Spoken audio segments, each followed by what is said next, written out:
Hey now, we are getting over, and I am the Silver King, Adam Silverstein, here to lead you through these hard times.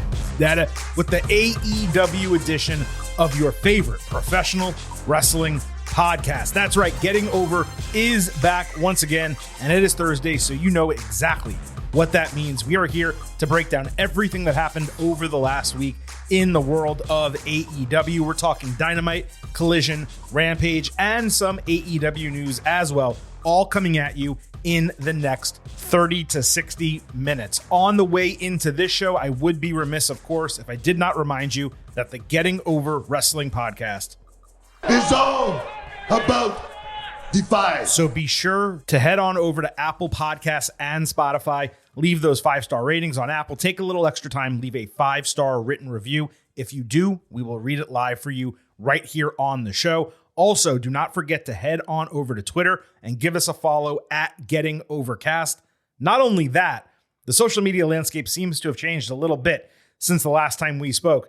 Head on over to Threads and follow us there as well at Getting Overcast. We will see if that actually works and becomes something that we utilize. But for now, we will double message our stuff on both platforms at Getting Overcast. Again, on Twitter and on Threads. You're going to want to go there for episode drops, news analysis highlights, all that good stuff. We're also going to be posting a questionnaire at the end of this week regarding the formatting of the show going forward. And I would love all of your votes on that. A reminder for some of you that I happen to love the number 5.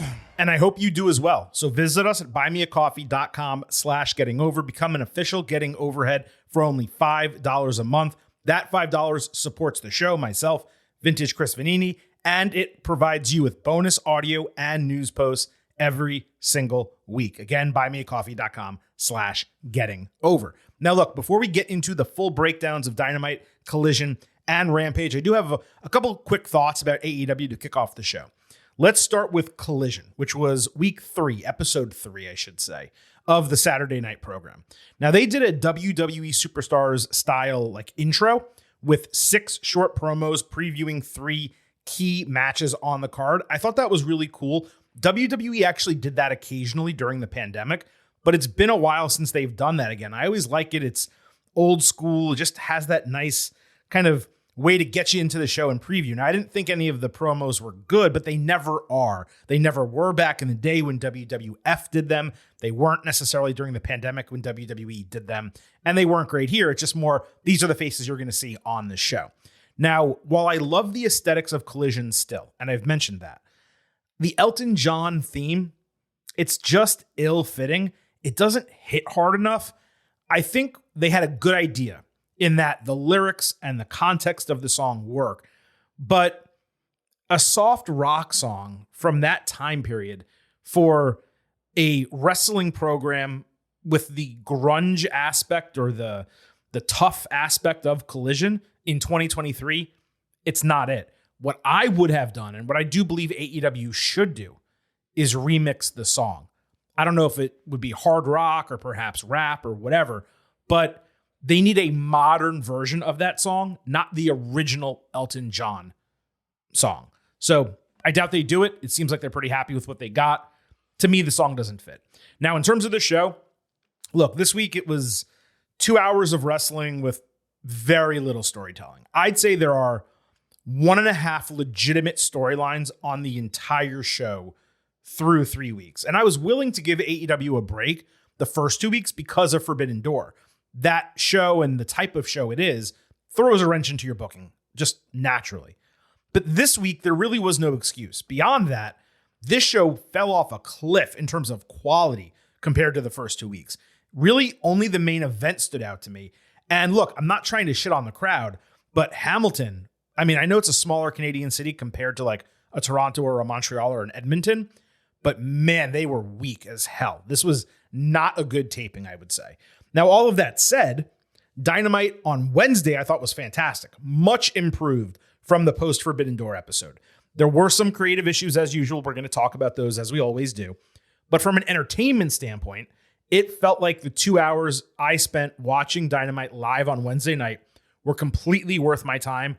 And that just candidly has not always been the case recently. I don't think I need to tell you my opinion on Rampage. It was, again, a completely worthless show. So again, you look at this week, and I watched 5 hours of AEW programming. How much of it did I feel was worthwhile? I would say 2.5 to 3 hours of it. And, that's what we used to say about WWE. Now, Raw and SmackDown, they're operating extremely well. Raw in particular, I think, is knocking it out of the park. NXT is knocking it out of the park. But there just is this issue with this extra programming from AEW. And I do wonder if and when they're going to figure out how to put on all of these shows and make them all worth watching. Right now, it just kind of seems like there's way too many tournaments and qualifiers. I know this is a very small time period in which they're trying to do it. The Canadian tour bumped up against Forbidden Door, which bumped up against the debut of Collision. And they're trying to also promote Blood and Guts, and they're trying to also promote Grand Slam while also promoting All In and All Out and a video game launching. It's a lot going on. And look, maybe everything's going to shake out. And by the time we get into August and they really start pressing for that all in build, it's going to make a lot more sense. But right now it's chaotic and it's just a lot of things happening without much rhyme or reason. Speaking of all in, they crossed a 74,000 ticket distribution threshold. Now, I don't have the number of tickets that were actually sold versus perhaps given out. It doesn't really matter. 74 is incredible. Now, I think we talked about on the show expectations for All In, and I gave different categories of what I thought success might be. I believe I said, and I don't have it in front of me, that 45,000 would be successful and worthwhile doing it. 65,000 would be a massive success, incredible. They're past that now. They're at 74,000. And you can bet your ass that Tony Khan is going to do every single thing he possibly can to get the all-time wrestling record, I guess, at least compared to WWE for a show in the United States or in the United Kingdom. So I would expect that to happen.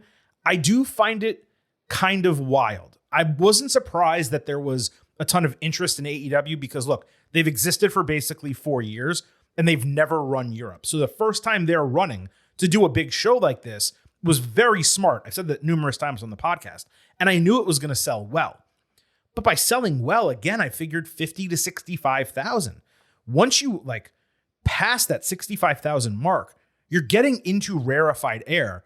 And for them to sell this many tickets without a single match announced, without us knowing whether it's going to be on pay-per-view or live streaming on Max or on TV, it's just really, it's odd and at the same time impressive. And what it leads you to question is the fever for AEW over there really that strong? Is it the belief that All In is going to be a really special type of event because it's not called All Out? They're going back to that original name convention that was used for the show pre-AEW that was run by Cody Rhodes, the Young Bucks, and Kenny Omega. Is it going to be a show that includes a lot of European talent and maybe some NJPW talent plus AEW? Is it going to be a super show, basically, is what I'm trying to say. I think that's probably where it's going, and my guess is fans know that, so that's why they're pining for tickets and going so deep on it. Also, look, Europe was starved for wrestling during the pandemic, and WWE going over there, doing Clash at the Castle, massively successful. Money in the Bank, massively successful. But let's just be candid. Neither of those are in a venue like Wembley Stadium. AEW, they put it on the table and they said, we're going to do it and people are going to come. And I would guess that this is even exceeding their expectations. But man, again, super impressive stuff. I do think they're probably going to wind up breaking the all-time attendance record for a single show. I mean, they're going to try. And if they're at 74,000 with 6 or 7 weeks left, they have every chance in the world to do it. I'm going to expect it. The question, though, is what happens after that? Why are ratings in the United States down if there's so much fever for them, or fervor for them, probably is a better word, in Europe? And if this show is successful, I'm talking about beyond the sales metric, but an entertainment metric, then what does that mean for AEW over there? Are they going to be a massive promotion in Europe? Or is this just literally a one-time deal where They hadn't been over there. They just threw all their eggs in one basket. It works. What happens when they try to do this again? Are they going to be able to do this a second time? So there's a lot of questions that remain unanswered. But again, the basis of the entire thing is this is massively impressive. And congrats to AEW for selling 74,000 or distributing, I should say, at least 74,000 tickets already, with one would assume thousands more to come. So with that said, let's get into the breakdowns of these shows this week. We're going to start with Collision, where MJF wore an American flag ring gear style and destroyed a Canadian jobber with Heat Seeker and the label lock for the squash win. He grabbed a mic and got cheap heat shitting all over Hamilton, saying he'd beat anyone from there and he'd even put his title on the line. Some big dude came out only for Ethan Page to storm past him, smack the mic out of MJF's hand, and say he's ready to prove that he's been completely overlooked in AEW. Page cut a hometown promo saying AEW can count on him, unlike MJF. The contents of this promo were really weird, especially with Page like purporting himself as some AEW supporter and like defender out of nowhere. Like, it's one thing if Matt Jackson came out and cut that promo, but for Ethan Page to do it was really weird. Look, there's no doubt that his mic work was strong, but the content was just odd. So we got the title match, MJF against Page. After hitting Twist of Fate, because now he's with the Hardys, Page nailed MJF with an avalanche power slam. He sold a knee then that he'd been worked all match. The knee gave out on Ego's Edge. That allowed MJF to hit a Dragon Screw and Heat Seeker to retain the title. I like that MJF won without hitting a finisher. That was cool. Match was okay. Entire segment was quite convoluted, but it was good to see Page actually get to show something as opposed to the rest of his AEW career where he really hasn't shown much of anything. On Dynamite, MJF met Adam Cole at a gym, upset that Cole wasn't wearing their new tag team shirt. MJF again tried to bro out with him by pumping iron and making fun of a fat guy. Cole told him not to make jokes like that, but then said the guy reminded him of Tony Schiavone, and they both said that simultaneously. So it was a fun moment. They did a double take, and Cole was like, "Can't believe I actually said that," and agreed with MJF. Like, that was his internal thought. Cole then supposedly benched the same weight as MJF, except the camera was zoomed all the way in on Cole in the bar. So clearly the plates were taken off at this point. He lifted with less weight, and then they were put back on at the end. MJF was astonished by this. That was the gimmick. Fun segment, exactly what they needed to do as this pairing continues. The out of arena, outside the ring stuff with these two has been fantastic, and it made it even more clear that they're probably at least going to get to the finals of this tournament, if not perhaps win the entire thing. But so far, so freaking good. It was very funny. So then on Dynamite later, we had MJF and Cole in their tag team match against Daddy Magic and The Butcher. That's in the Blind Eliminator Tag Team Draw Tournament, whatever they're calling it. MJF hyped up Cole on stage during their entrance, but he refused a hug, so MJF mimicked all of his mannerisms and slapped hands with fans because he sees himself as a babyface now that he's aligned with Cole. He even did the boom with him and held the ropes as he got in the ring. This was such good shit. This is such good shit. MJF worked most of the match with Cole getting the hot tag and cleaning house rather than tag MJF in for the double clothesline as MJF asked to do repeatedly. Cole just lowered the boom and got the win.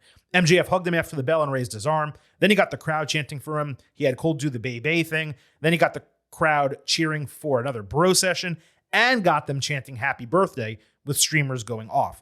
Then guys came out with a birthday cake. MJF serenaded Cole and had him make a wish. He told the camera that he was going to shove Cole's face in the cake just as a prank between friends, but Cole reversed him into it. Cole then said it was all a nice gesture and, quote, "Thank you, my friend." Quick negative out of the way. It's kind of wild that they began matches in this tournament before the field was even filled out. Okay, that out of the way.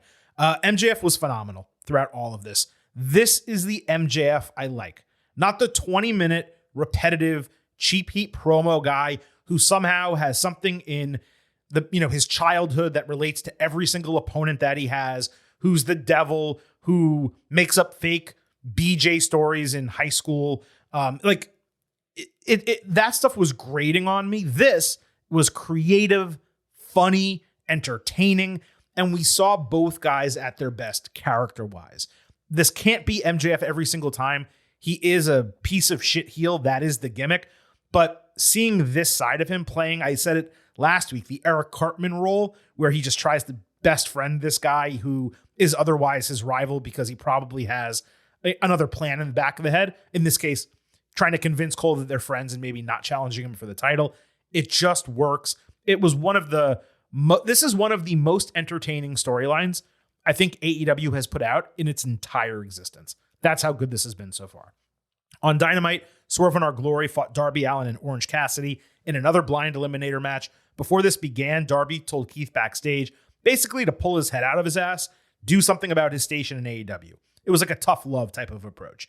Darby slapped Keith at the bell, so Lee chucked him across the entire ring. Orange then did his gimmick shit. Keith blocked multiple attempts at Stun Dog Millionaire, only for Darby to jump over his back for a really sick code red. Swerve then broke an ensuing cover with a 450, but Orange got out of the way, so he landed flat on Keith. Another miscommunication led to Keith eating Trouble in Paradise from Swerve. Orange then caught Swerve with a flying DDT, and he hit Keith with a Tope Suicida flying DDT outside, with Darby trapping Swerve for the 1-2-3 as the baby faces advanced. So look, this was extremely well done, starting with Darby calling out Keith. That resulted in a fist bump, by the way, after the bell, mutual respect. Plus, we got the multiple screw-ups between Swerve and Keith, almost assuredly, fingers crossed, prayer hands to the sky, assuredly leading, you would think, to the reignition of their feud. I mean, if this is not used to rekindle that and get heat back between them, with Keith hopefully getting into the upper mid-card from it, then it's truly going to be a waste of time in its entirety. I got to tell you, the Darby-Keith-Lee interactions, especially Darby being so small and Keith being so big, were far more interesting to me than anything else. Darby teaming with Orange or Swerve in Our Glory being back together. It sucks that Swerve took another L, especially with Keith not getting the W coming out of it. I'm giving this 4 stars and an A-, and it was a banger match. Don't get me wrong either. But I want to see what happens next. Are they going to use this to develop something further? If so, great. If not, and they just threw them together because, blind eliminator, and they're tagging again and they're not going to feud, then it's truly going to be a waste of time. But no matter what, this was a lot of fun to watch. You could tell everyone involved was having a blast in the match, and that feeling from the performers permeated through the screen. I just had a smile on my face during this entire match for no good reason. I mean, it was good, it was entertaining, it was fun, but you could tell that these guys were having a good time, and that came across, and that made it so successful. Shout out to Eddie Kingston for winning the NJPW Strong Openweight Championship. It was weird that the NJPW event basically stole, I don't know if you guys saw the logo, the old New York Rangers logo for the show. It was odd. Anyway, Jon Moxley cut a tape promo on Dynamite saying he hoped Kingston would forget the past and embrace the future, and he hoped that he would answer his phone. It was a really good promo from Mox, as per usual. It was then revealed that Kingston was pulled from Blood and Guts, as was Bryan Danielson with his broken arm, but because Kingston's going to be in the G1 Climax. So now there are 2 open spots, 1 mystery partner on each side. On Dynamite, Chris Jericho came out to speak wearing a Y2J style, shiny mirrored type of jacket, saying he's been losing a lot of matches and struggling as of late, but being in Edmonton has reinvigorated him. He got a bunch of cheap pops about Alberta in what seemed to be a babyface turn, saying it's time to become the best version of Chris Jericho ever. He was doing his old shtick, basically.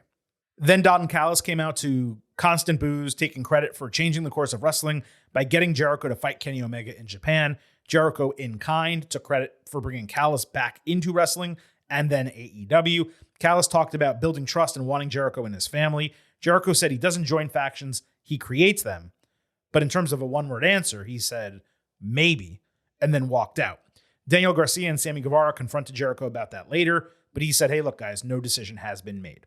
This was a strong segment overall. It's kind of strange that JAS were ignored in the segment itself, but it was smart that they brought it up after the fact. Then again, his animosity between Chris and Sammy that we've seen, it's seemingly unresolved. So it was strange that aspect of the story was completely ignored and maybe even dropped. What's going to be really interesting to see is whether Jericho winds up siding with the Elite or BCC, if this is part of like Blood or Guts, depending whether he accepts or turns down Callis's invitation, or it could just be a tangential storyline involving Callis, but I have to assume it has something to do with Blood and Guts. Speaking of Omega, he fought Wheeler Yuta in the main event of Dynamite. We got a nice promo from Yuta saying he has already defeated Omega and would end him, so he wasn't available for Blood and Guts. This was a hot match, terrific, consistent, high-level work both ways. Omega hit a couple snap German suplexes plus a V-trigger. He sold a neck injury from earlier in the match while trying one-winged angel. So Yuta escaped and Omega kicked out of the seatbelt, which might be a first. He followed with a V-trigger when Callis came down to distract. Konosuke Takeshita came from behind and hit a blue thunder bomb. And he was able to do that because for some reason, the referee in charge of the match, seeing Don Callis come down to the ring, jumped out of the ring to confront Callis, even though there were already a half dozen security guards around him trying to prevent him from coming to the ring. But the referee thought he would get something done. Yuta hit a splash for a false finish. Omega took him off the ropes for one-winged angel and the win. Claudio Castagnoli and Takeshita attacked immediately after, so the Elite made the save with chairs, only for Dark Order to stop Hangman Page from using one as Dynamite went off the air. So first of all, talking just straight up about the match, yes, it was indeed a banger. No surprise there, 4.25 stars and an A. Yuta was terrific, and he continues to be a great in-ring talent. I do still find him bland character-wise, but his promos have gotten better. Omega with the neck injury. I presume it was kayfabe playing on the Tiger Driver 91 spot from Forbidden Door. Let's hope that's indeed the case. The post-match, it all made sense. I'm curious whether Dark Order factors into Blood and Guts at all. It's kind of strange that Hangman is on this side quest during an extremely important feud for his entire crew. Let's move to some Owen quarterfinal matches. On Collision, we had Roderick Strong against Samoa Joe. I swear that I saw the promo preview for this like 4 different times over the last 2 weeks. CM Punk was the special guest commentator as the semi-final opponent for the winner. Strong had an Olympic slam and a jumping knee. Joe moved him into the coquina clutch for a knockout victory. After the bell, Joe hit Strong with a side slam into a steel chair. Adam Cole slid into the ring to check on Roddy after the fact. They actually loaded Strong onto a stretcher from one single move. It seemed a bit too much for me, but maybe there's a story on the back end that they're telling. Security then separated Joe and Punk before it could get contentious. Right winner, given Joe is a champion and Punk was waiting in the semifinal. Obviously, they're going back to that ROH match. It's going to be something special for fans of that. For modern fans, do they even really care? I don't know. I still maintain this should have been the final of the entire tournament, but we'll see what they're doing, and maybe the actual final will make more sense. On Dynamite, Strong was in a neck brace, with Doc Samson saying they will continue to monitor his recovery. Roddy said he feels great. Cole walked in saying he should take his time recovering. Strong was worried about MJF getting in with Cole, but Cole reassured him it would all be okay. Maybe they're going to do like a jealous heel turn for Roddy? I don't know. I guess we're going to have to see. Another Owen quarterfinal, Britt Baker against Ruby Soho on Dynamite. Backstage before the match, Baker said Soho lied about taking everything from her because she can never take her pride, and Britt actually won the first Owen by beating Ruby. She then showed off the belt for the first time in like a year. Again, I maintain the belts are ridiculous given it is literally a cup that is awarded to the winner, so why wouldn't you show off that? Toni Storm tripped Britt, allowing Ruby to hit a Saito suplex. Baker was ready to put in lockjaw when Saraya jumped on the ring apron to distract the referee. Storm then brought the Owen title to the top turnbuckle, with Ruby putting Britt's face into it and hitting No Future for a false finish. So yeah, Britt kicked out of a belt shot and finisher without a delayed cover. Then Ruby tried lockjaw, but Baker countered it. The heels pulled Soho out of the ring by her feet. Baker took care of both heels outside, only for Soho to eventually counter her off the ropes with a victory roll, crossing Britt's legs as the heels grabbed her arm for a leverage pin and the victory.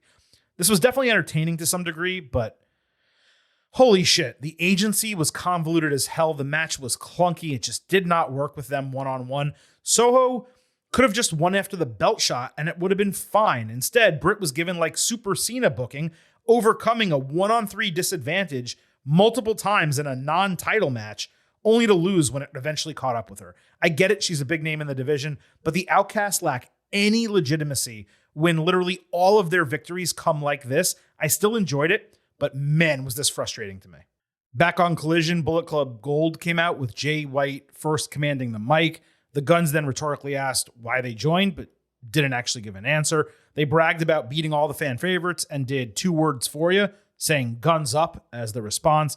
White then called out CM Punk, kind of saying that he wants what's in that bag that he waved around on the debut episode of Collision, except he didn't say that. It was weird. Then he turned his attention to FTR wanting a tag team title match for himself and Juice Robinson. I was excited to see Bullet Club together, and I was like really curious to hear how this would all work. But straight up, this was clunky as hell. It was messy. It was all over the place. Little of it actually made sense. They really need to get their shit together as a foursome. Punk appeared on screen with FTR after this. He said White can do what MJF did by going to the AEW store and buying what's in his bag. He stood up for Ricky Starks and FTR, who were in the room with him. FTR then accepted the challenge, dropping some WCW lines, and Starks was amped for his big match. The crowd was dead for this entire thing, didn't make any noise. And the idea of Punk basically claiming he's still champion, it's totally eye-rolling. It's one thing to be an unbeaten champion who relinquished the title for one reason or another, but you don't still get to claim that you're champion 9 months later. And it's one thing if it's a month, 2 months, 3 months, 9 months, you're getting ridiculous. We had Starks against Robinson in another Owen quarterfinal on Collision. Juice locked in the cloverleaf, but Starks found the ropes. Robinson then hit a false finish by pulling on the tights. Starks missed a high-risk move and sold a knee before eating a spear. Moments later, Starks came off the ropes with his spear and then countered a jackknife cover into a seated pinning combination for the win. Bullet Club surrounded the ring after the bell, with Punk and FTR evening the odds. I watched this match at 5 p.m. on a weekday. I nearly fell asleep. I'm not even exaggerating. It was shockingly boring and slow moving. I guess we got the right winner at the end of the day, but neither of these guys, I should say, looked good coming out of it. Powerhouse Hobbs then fought Dustin Rhodes in another quarterfinal for the Owen on Collision. Dustin bladed because, of course, he did. He hit Code Red. Hobbs hit a huge spinebuster. Dustin no-sold it with a kick out at 1. QT Marshall punched Dustin while he was hanging over the ropes, with Hobbs hitting a second spinebuster for the win. So first of all, Dustin never should have been in this tournament or this match, given the AEW roster. Secondly, having this legitimate powerhouse, it's in his name, Hobbs, struggle against a guy 22 years older than him on the wrong side of 50, then having Rhodes no-sell the finisher, and then having Hobbs only win because of the help of QT Marshall. Holy shit, did they again make him look like straight garbage coming out of this? I just don't understand what they are doing with Powerhouse Hobbs. This is horrendous booking. Come on, Oos. It's a joke, right? It's a joke, Oos. You ribbing me? On Collision, Andrade El Idolo backstage was angry that House of Black stole his mask. He kept repeating that he wanted the mask. It was like Batista doing the whole "give me what I want" type of thing over and over again. Give me what I want. Give me what I want. Like, he just kept freaking repeating it. House of Black then appeared on screen saying, "all in good time." I'm not exaggerating when I say this is one of two stories that's actually happening on Collision, the other being the main event one with Bullet Club, Punk, FTR, and Starks. Andrade was awful here. The storyline being based on a stolen mask is ridiculous when it actually started before the mask was stolen. It seemed like it was going to be about more. I don't get it. I don't understand what they're doing here. This was shockingly bad. And I like these guys a lot, both of them. On Collision, the TBS title was on the line again. Chris Statlander against Lady Frost. Stat won with Saturday Night Fever to retain the title. It was a rough match. All we've gotten from Stat since she returned is random title defenses. It's been weeks and there is no storyline for her whatsoever. I don't even think she's cut a promo. That's absolutely crazy. Talk about not capitalizing on the end of Jade Cargill's undefeated streak, nor capitalizing on the return of one of your most popular women's wrestlers. They just put her on TV and say, okay, wrestle a 6-minute match. That's it. It's actually a joke at this point. On Collision, Christian Cage was backstage with Luchasaurus. Asked why he was carrying the TNT title, he ignored the question as Sean Spears stepped up, wanting to talk to the champion.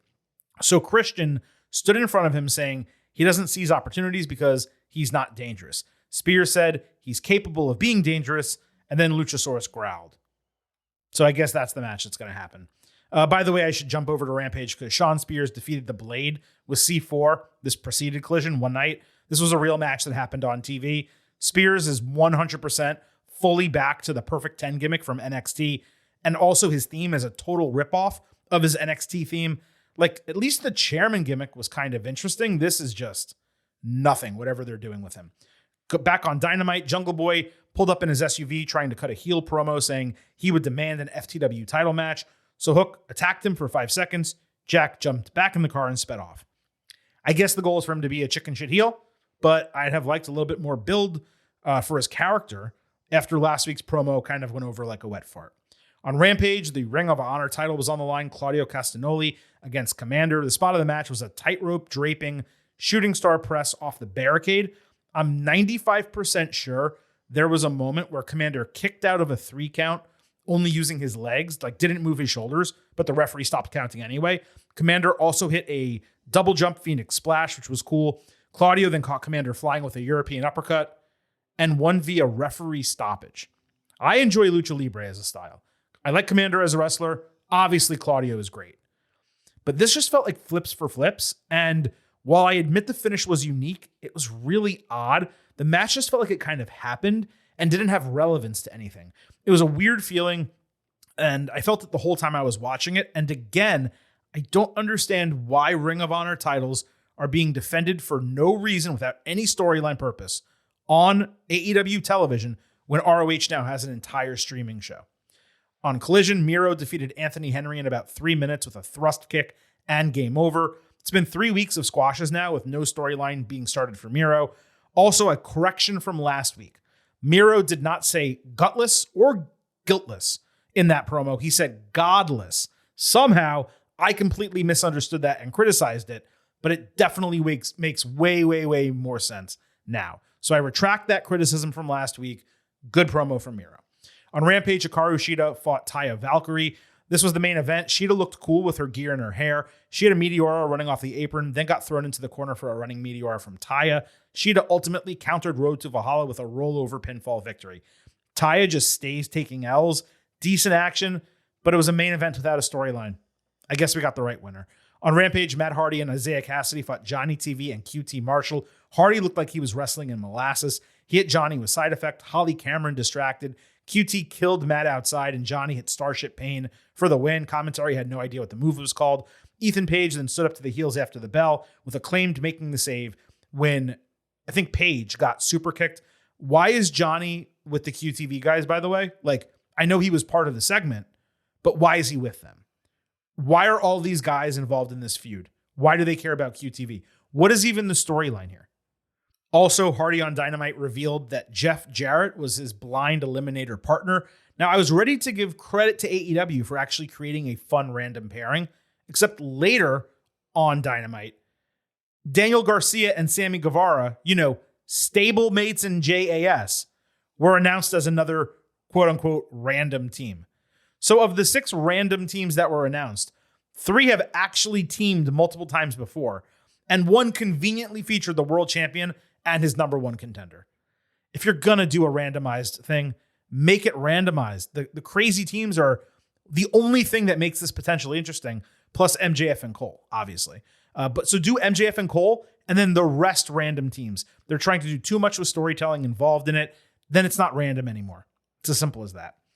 On Dynamite, the Acclaimed and Daddy Ass defeated the Blade and Bollywood Boys, hitting their signatures and the mic drop. Excalibur called this a great trios victory against jobbers who are never on TV. That's a great victory. Okay, news to me.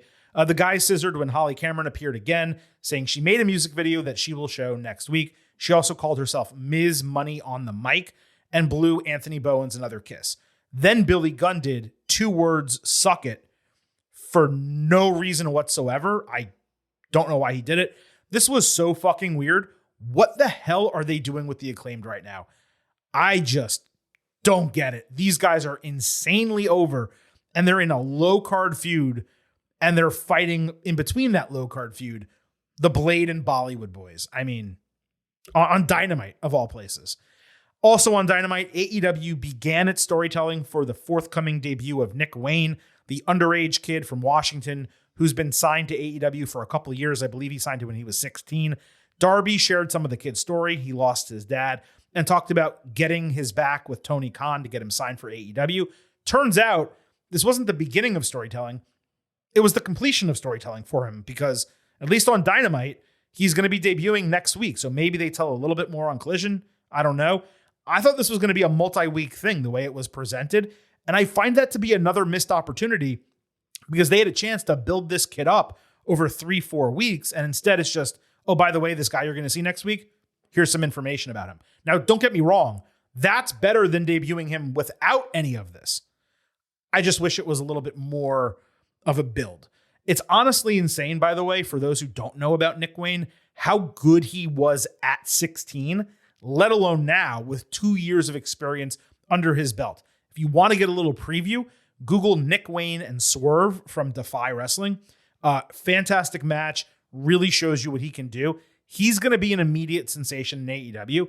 And the fact that they're investing time in him prior to his debut, even in a minimal way like this, it's something that AEW rarely does. His ceiling is substantial. If AEW actually straps the rocket to him from the start, he could be on fire to begin his career. And I'm going to be very interested to see the way they handle Nick Wayne compared to what they do with Hook. Hook, for some reason, he just feels completely stagnant in AEW. Like he has nowhere to go. They're not developing his character. They're not really developing him in ring either. He's just there. And he's Taz's son. And most of the things he does are references to Taz. And it's just like, it's cool. Like Hook has a good look and, all that stuff. But what else is there? I could totally see Hook, even though Taz is there, being one of those guys where like NXT comes calling when his contract is up. And maybe he jumps over to NXT and WWE and they actually do something with him. But again, I want to see, the juxtaposition between the way Nick Wayne is handled and the way Hook is handled. And that's going to tell us a lot about AEW. All right, folks, that was it for this edition of the Getting Over Wrestling podcast, breaking down everything that happened this week in AEW, not just in the news, but across Dynamite, Collision, and Rampage. I appreciate all of you listening. As always, we will be back next week with at least 2 episodes. We're going to do WWE on Tuesday and AEW on Thursday. In terms of NXT, we will have that questionnaire out on our Twitter account at Getting Overcast. And you guys can kind of vote and provide your thoughts on what we should do with NXT, whether we continue doing the separate Wednesday show or we loop it in with AEW on Thursdays. I'm candidly okay with both. 2 shows is easier than 3, but separating them does give AEW a little bit more time to breathe. So there are cases to be made in both situations, both ways.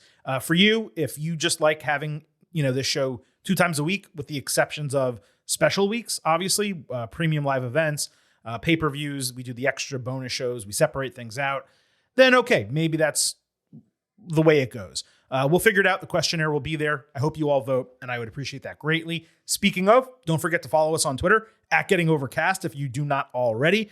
We do episode drops, news analysis highlights, all that good stuff. Again, on Twitter and Threads as well at Getting Overcast. 2 more reminders on the way out. First, that the Getting Over Wrestling podcast It's all about Defy. So be sure to leave those 5-star ratings for us on Apple Podcasts and Spotify. On Apple, take a little extra time, leave a 5-star written review. If you do, we will read it live right here on the show. And by the way, updating your old reviews, you're not getting past the Silver King censors. I know some of you have done that, and I appreciate you updating your reviews. It means a lot that you take the time, but I want to save the acknowledgments on the show for people who leave new 5-star reviews. So please do that, and they will get read on here. Also, I happen to love the number 5. And I hope you do as well, because we'd love to have you as an official Getting Overhead. Visit buymeacoffee.com/gettingover. And for only $5 a month, you can support the show and you get bonus audio and news posts. Again, all over at buymeacoffee.com/gettingover. I should note, while I was literally taping the show, we had a new subscriber.